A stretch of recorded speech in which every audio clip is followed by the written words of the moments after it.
Kumusta po kayo? Bago po ang lahat, first things first.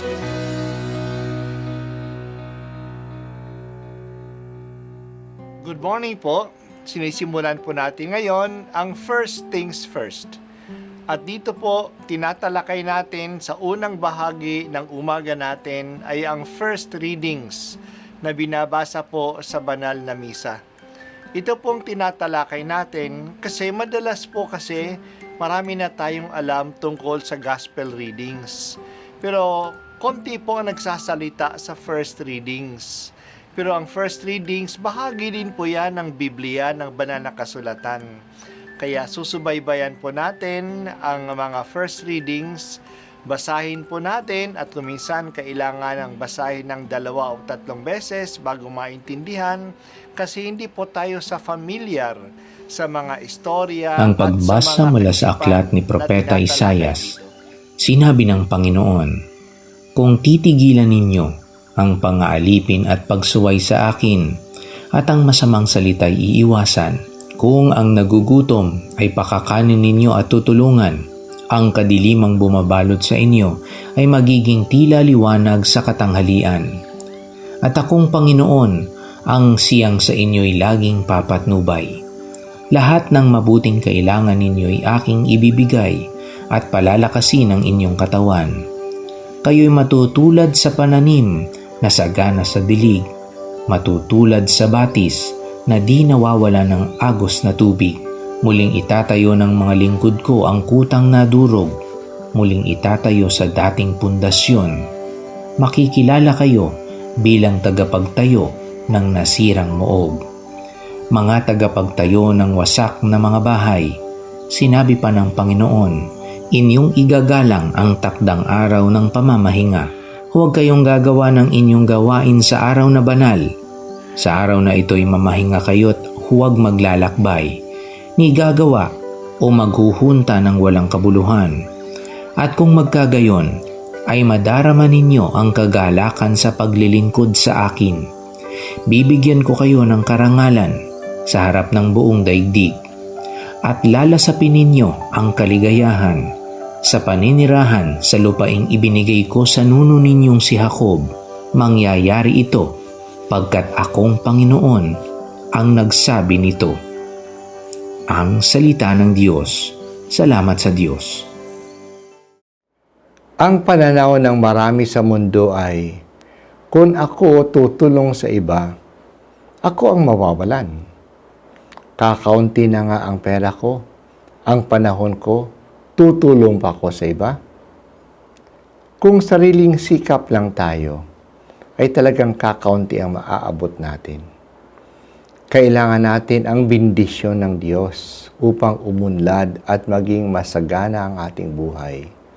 Pero dadating lang ang bendisyon ng Diyos kung magbibigay tayo sa iba at tutulong tayo sa nangangailangan. Ito ang pangako ng Diyos sa atin ngayong araw. Kung titigilan na lang natin ang pang-aapi at paggawa ng pagwawalang bahala, kung titigilan na natin ang masasamang salita, kung papakainin na natin ang nagugutom, papatnubayan tayo ng Diyos at ang mabubuting bagay na sa ating buhay ay ibibigay niya. Matutulad tayo sa mga tanim na sagana sa dilig, batis na hindi nawawala ng tubig. Totoo mga kapatid ang kasabihang ito.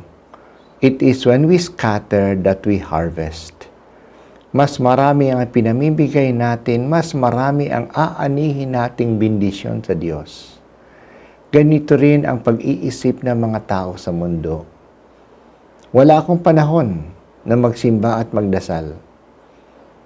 Kailangang magtrabaho kahit na linggo para maitawid ang buhay. Pero sinasabi sa atin na dapat nating ipangili ng araw ng Panginoon. Kung uunahin natin ang pagsamba sa Diyos, ay mararanasan natin ang kagalakan at kasaganaan sa ating paglilingkod sa Diyos. Marami tayong nakikita na mga tao na nagbibinta ng bulaklak sa labas ng simbahan. Tanungin mo ang marami diyan Nasa labas sila ng simbahan buong araw ng linggo, pero sila mismo ay hindi nagsisimba. May isa akong nakausap sa kanila. Nung tinanong ko kung siya ay nagsisimba, hindi raw kasi busy siya sa pagtitinda at mahirap ang buhay kaya dapat kumayod. Kinumbinsi ko siya na magsimba at makikita niya na hindi naman siya magkukulang at maaayos pa ang buhay niya. Pagkaraan ng ilang panahon, ng ilang linggo, nakumbinsi ko rin siya. Pumasok siya sa simbahan at linggo-linggo na niya ginagawa ito. Para wala namang nagbago sa nakita ko sa kanya. Hindi naman nabawasan ang kita niya. Pero dahan-dahan napansin niya na maraming mga tao ang lumalapit sa kanya na bumibili ng bulaklak. Minsan tinanong niya ang isang naging suki na niya, bakit bumibili na siya sa kanya? Sabi ng suki, kasi nakikita kitang lagi sa loob ng simbahan na nagdadasal na hawak-hawak ang mga sapagitan na paninda mo. Naging maluwag ang loob ko sa iyo kasi nagdarasal ka. Hindi pa hirap sa atin ang ating pagpapangilin sa araw ng linggo. Pagpapalain ng Diyos ang mga kumikilala at sumasamba sa Kanya. Sa aking dalangin ako'y dinggin, tugunin mo poon ang aking pagdaing. Yamang ako'y tapat, lingkod mo'y iligtas sa kapahamakan, pagkat may tiwala sa iyo kailanman.